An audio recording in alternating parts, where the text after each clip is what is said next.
The Egyptian pyramids of Giza are undoubtedly one of the weirdest, if not the most peculiar structures on Earth. They have stood the test of time and nature for thousands of years and are still standing strong. As you might have guessed, many prominent people have been obsessed with unraveling the mysteries behind these monumental structures for centuries. Notable among them is Nikola Tesla, one of the greatest modern inventors to have ever lived. Although Tesla died unappreciated, his fame has recently been brought to the limelight. In fact, his key ideas led to the invention of smartphones, Wi-Fi, AC electrical supply systems, and some of the technologies we use today.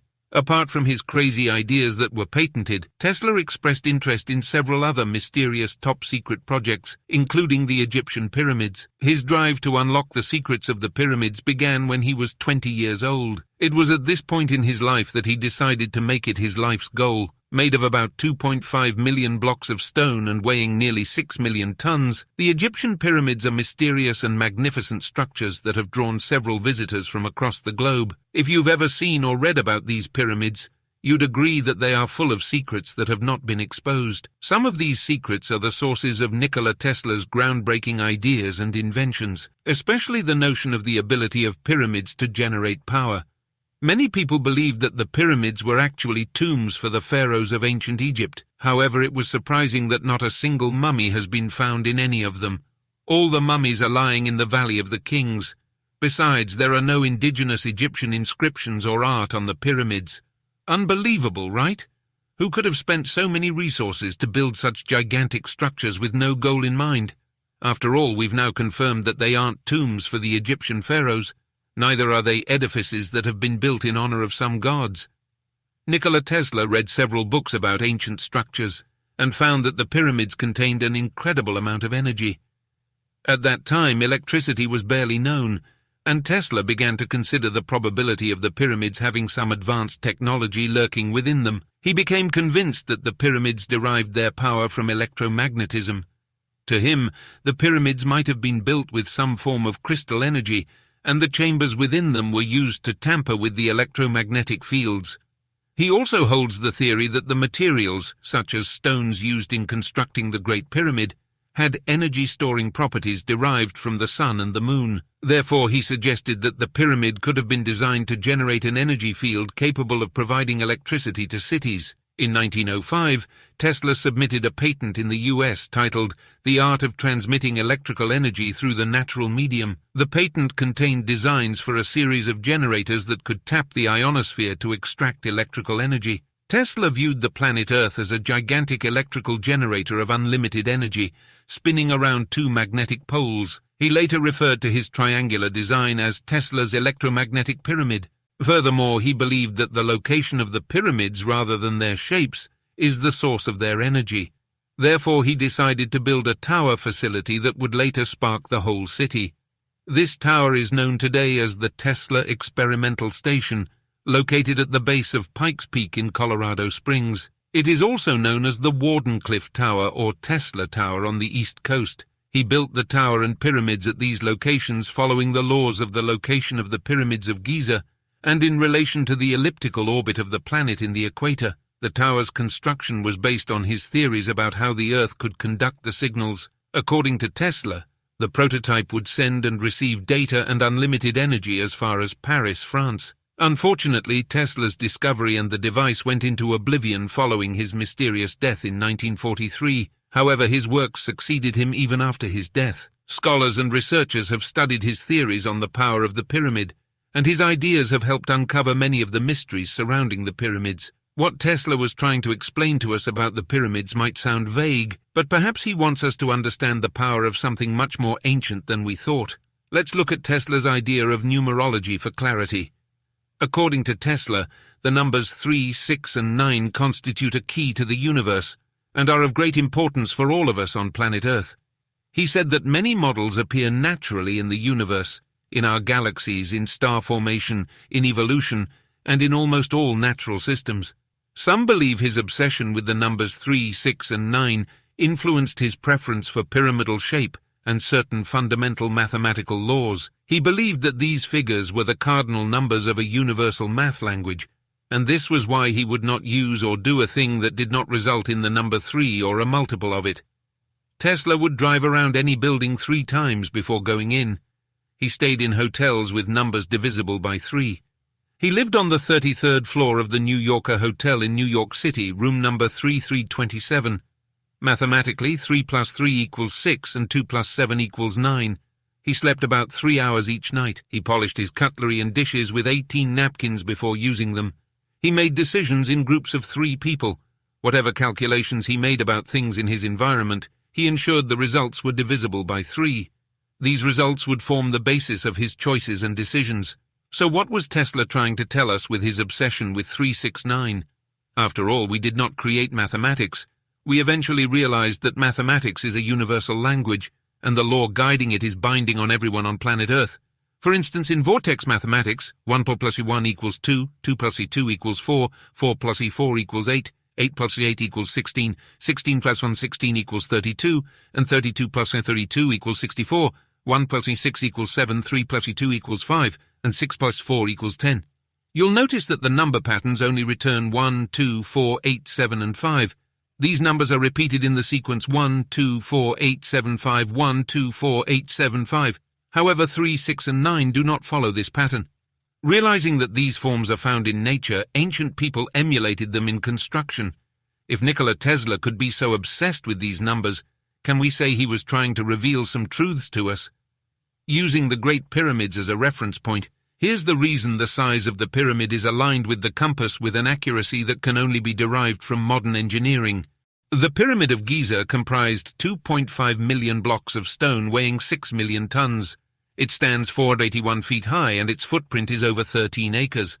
Aligning this construction with 1/15th of a degree of true north is almost impossible precision. This is because the base of the pyramid is level within 3/4 of an inch. The pyramid sides are over 755 feet long, and each side is within 2 inches of the other. Interestingly, the pyramids don't have 4 sides. Each side is slightly concave, which you can only see directly above or when the pyramid casts a shadow during the equinoxes. Whoever built the pyramids had pretty good knowledge about the size of the Earth.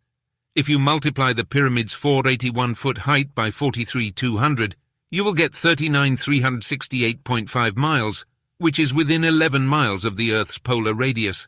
This stands at 99.7% accuracy. At the same time, if you were to multiply the base perimeter of the Great Pyramid, which is 3,024 feet by 43,200, you'd get 24,734.94 miles, which is the Earth's equatorial circumference. This makes 99.3% accuracy. Though the Great Pyramid is locked into the true cardinal directions of north, south, east, and west, a very slight discrepancy of a 360th of a degree error could be observed. Notwithstanding, it could be considered inconsequential, considering the fact that the builders of the structure lived in the Dark Ages. So how is it possible that the ancient builders had an idea of the dimension of the planet? Mysterious. However, it is common knowledge that ancient people were so obsessed with equinoxes. The equinox is the intersection of the sun's path in the sky with the equator when the length of day and night are equal. The length of the day and night on an equinox is 43,200 seconds. However, most skeptics consider the relationship between the equinox and the size of the Earth as a mere coincidence. But according to engineer Glenn Dash, the Egyptians couldn't have used the pole star or sun shadow to align the pyramids. He believed that they must have used the autumnal equinox to achieve perfect alignment for the structures. Equinox measurements have been previously overlooked as a possible alignment method. This is because it was thought to need more accuracy. But Dash differed on this as he revealed the possibility of the equinox providing accurate measurements. Using a gnomon to cast a shadow, he experimented by tracking the point of the shadow of the fall equinox in 2016 to form a smooth curve of points. At the end of the day, he intercepted 2 of the curve's points with a tall piece of string wrapped around the pole. This created an almost perfect line running east to west. This is known as the Indian Circle method. He showed that though the measurement was inaccurate, the degree of error was similar to the slight error found in the alignment of the pyramids at Giza. The astronomical latitude 30 is halfway between the equator and the North Pole. The pyramids could be speaking to our universe in this way. In the construction of the Great Pyramid, there was an error of just 0.05 degrees in the measurements. Even though the ancient structures adopted triple and hexagonal symmetry, we could see 3 pyramids that are completely aligned with the constellation of Orion. You'd observe that the number 43,200 is relevant here. It is so because it represents the axial precession of the Earth. The number is also a multiple of 72, the number of years that Earth takes to wobble its axis. These numbers, 72 and 432, are also present in ancient mythologies and sacred texts. For instance, 72 is the number of languages spoken at the Tower of Babel. It is also the number of names for God in Jewish Kabbalah. Finally, it is the number of temples in Angkor Wat, and the number of degrees of longitude between Angkor Wat and the Great Pyramid. 432 Hz is the harmonic frequency believed to be an optimal resonance for music, and 432,000 is the number of syllables in the Hindu Rigveda. What could all of these mean?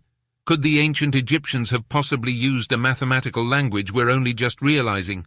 Besides these, the fact that the builders were able to measure the Great Pyramid so that its measurement tallied with the dimensions of our planet when multiplied by 43,200 cannot be a mere coincidence. If you take the extended north pole of the Earth and extend it out into the heavens, you'll discover that it points to a star known as Polaris. That's our pole star, but in the future the pole might point to other stars. The explanation for this is the precessional wobble on the axis of the Earth, and the extended North Pole doesn't always point at the same place over a cycle of 25 to 920 years. But where is the evidence that the pyramid might be a structure for creating and harnessing energy? The pyramid is constructed with limestone and other materials that were possibly moved from a far distance. Each of the stones is so tightly compacted that it's impossible to find any space between them. The casing stones were cut and shipped from a Tura quarry about 500 miles away. The exterior of the Great Pyramid of Giza was made of materials that insulate electricity, specifically the white tufa limestone. This is because it doesn't contain magnesium.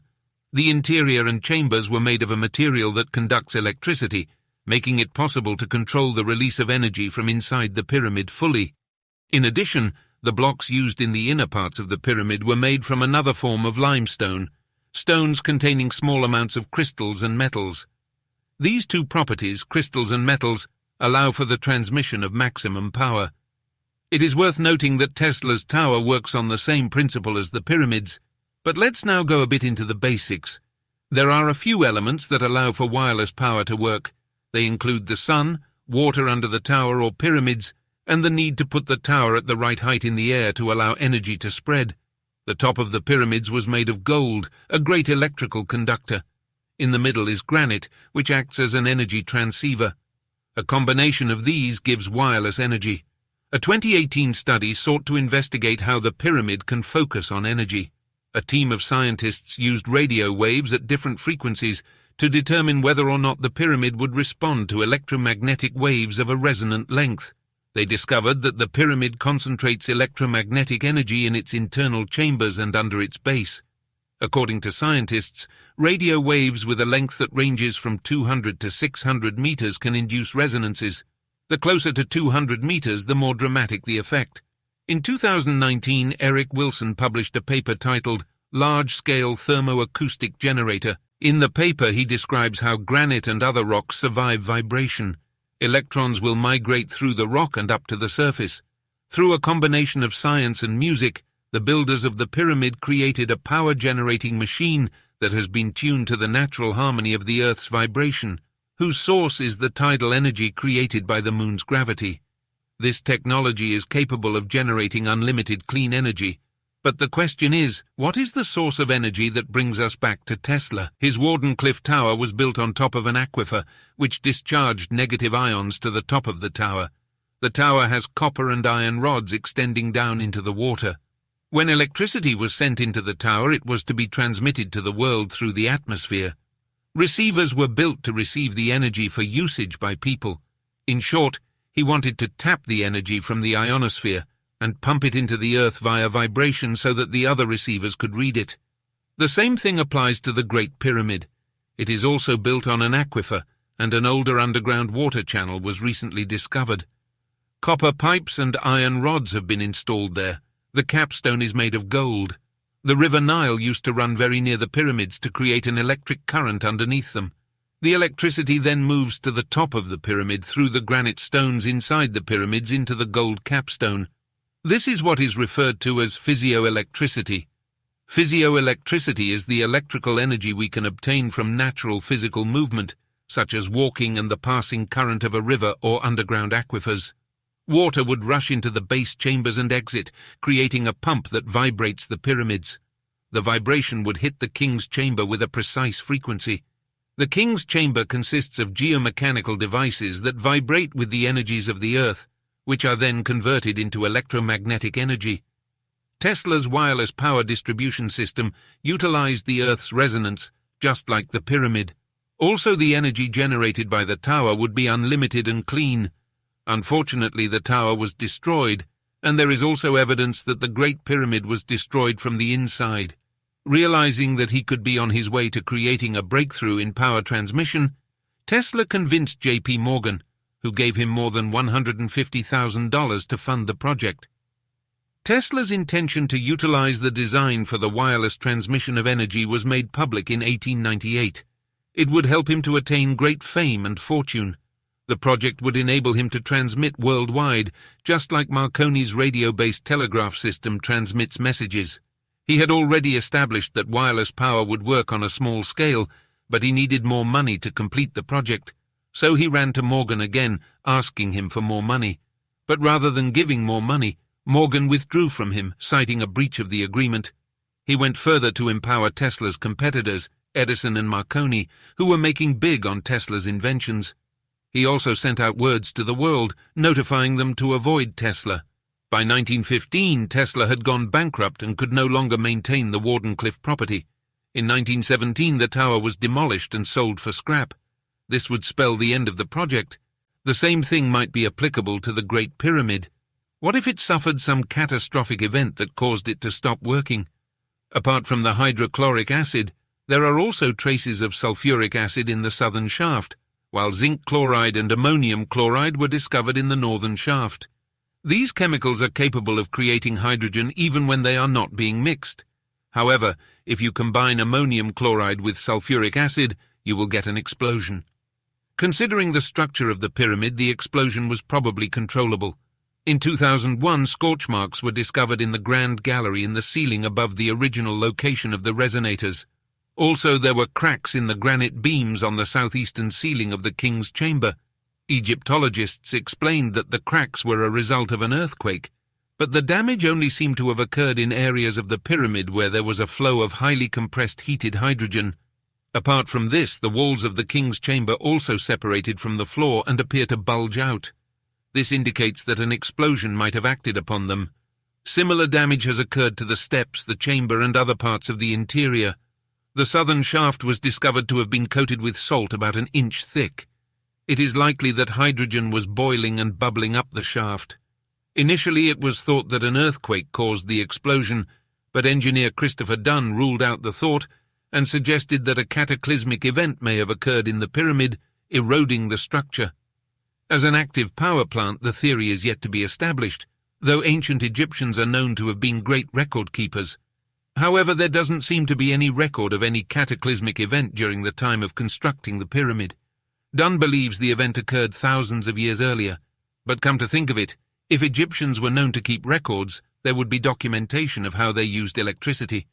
There are indications that suggest that ancient Egyptians used electricity. Many would point to glyphs that look like light bulbs, but we may be forced to overrule the possibility since there was no evidence that they worked with glass or any component used in making light bulbs. With or without evidence, there is no doubt that the Egyptians actually built the Great Pyramid in 4500 BC. But what if the Egyptians didn't actually build the pyramid, and it was just a dormant structure found by them? This brings us to the Orion constellation theory as proposed by Graham Hancock. According to the theory, the Great Pyramid complex is almost a match of the stars in the Orion constellation. So do the Egyptian pyramids actually line up with the stars? On the surface, it may be plausible. This is because the ancient Egyptians tracked the night sky closely to determine when to plant crops and harvest, and we have discussed the obsession of the builders with equinoxes. But because the pyramids were built during a period known as the Old Kingdom of Ancient Egypt, any relationship they had with the night sky would have to match the appearance of the heavens some 4,500 years ago.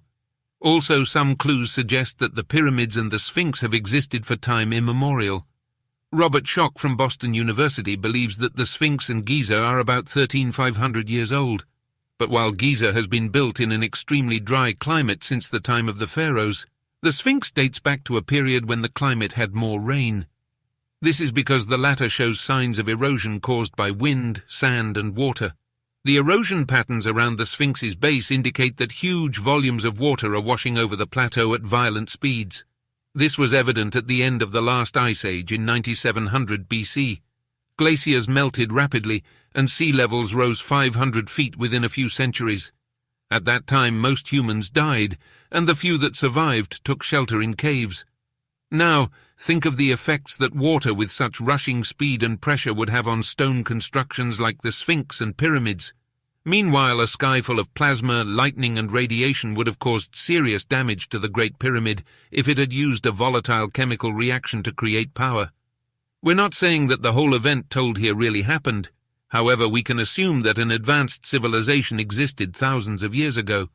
Also, the civilization had the technology to create unlimited clean energy. But the most interesting part of the mystery is how science is beginning to change our perception of the universe. Tesla was right after all. All the major ancient landmarks reveal evidence of electromagnetic energy. They harnessed energy from the ionosphere to create technologies that we could only dream of having. Think of how clean renewable energy will make life safer for humans. Tesla intended to make power free and accessible for everyone, especially to the remotest, least developed parts of the world. If he had succeeded, the vast empires of J.P. Morgan that produce most of the technologies we use today would have long gone into extinction. Unfortunately, the clean energy we need now died with Tesla as the world took a different route that poses more danger to us. It was the root fossil fuels of coal and oil. But do you think Nikola Tesla is worth all the attention and accolades he is getting today? How would his incredible inventions and ideas have affected the world if they hadn't died with him? Let us know your thoughts in the comments below and subscribe to Unknown Realms of Technology for more exciting videos.